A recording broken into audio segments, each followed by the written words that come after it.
लोक जनशक्ति पार्टी रामविलास के प्रमुख चिराग पासवान ने मंगलवार को कल खाद्य प्रसंस्करण उद्योग मंत्री के रूप में पदभार ग्रहण किया। हालांकि अब इस पर चाचा पशुपति पारस ने उन्हें बधाई दी है और इसके साथ ही उन्होंने उम्मीद जताई कि वो प्रदेश वासियों की समस्या का समाधान भी करेंगे।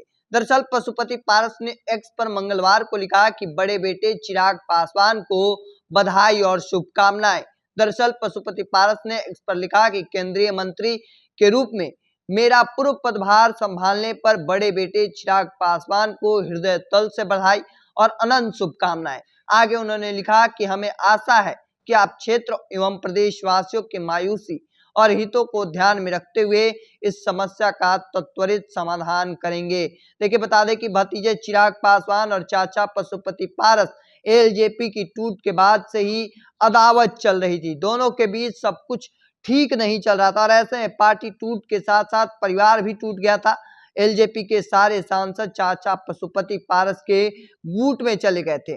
वहीं लोकसभा चुनाव में चिराग पासवान को एनडीए में ज्यादा तवज्जो मिली थी, उन्हें 5 सीटें मिली और चाचा पशुपति पारस गुट को कुछ नहीं मिला था। और इसके बाद हाजीपुर सीट को लेकर भी दोनों के बीच ठन गई थी। पशुपति पारस ने एनडीए बगावत शुरू कर दी थी। हालांकि इसको लेकर बीच में काफी बयानबाजियां हुई। हालांकि बाद में पशुपति पारस ने एनडीए में वापसी कर ली और अब चिराग पासवान को जो 5 सीटें एनडीए के खाते में मिली थी, जिसमें खगड़िया, जमुई, हाजीपुर, समस्तीपुर समेत जो कई सीटें थी, वैशाली, वह सभी सीटों पर चिराग पासवान के उम्मीदवार और खुद चिराग पासवान हाजीपुर लोकसभा सीट से चुनाव जीत गए और ऐसे में अब वो खाद्य प्रसंस्करण उद्योग के मंत्री बन गए। खाद्य प्रसंस्करण क्षेत्र में विकास की संभावनाओं पर जोर देते हुए चिराग पासवान ने भी कहा है कि यदि आप वैश्विक स्तर पर खाद्य प्रसंस्करण की भागीदारी को देखें तो इस क्षेत्र में भारत की भागीदारी काफी कम है।